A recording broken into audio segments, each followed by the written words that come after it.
pakārtā iestāšanās zivī. Akmens vietā akvārijas, kur pludojas sarkanais gailītis un atspoguļojas sieviešu pieres un lūpas, ko šis pagūs noglāstīt.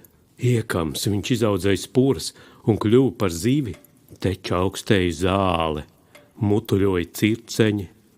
Viņš piedzēries ieradās, apdziedot miesas atlaišanu par labu privātai mīlas un miega selekcijai. Kaut kad pirms 20 gadiem. Dzimušie pēc viņa nāves ir jau miruši. Tie, kas jaunāki par viņu, iespiesti krustā. Grīļodamies ik uz soļa, vēcinoties rokām, it kā viņš atteiktos no ūdens šai plāksnē, no zivs iestāšanās.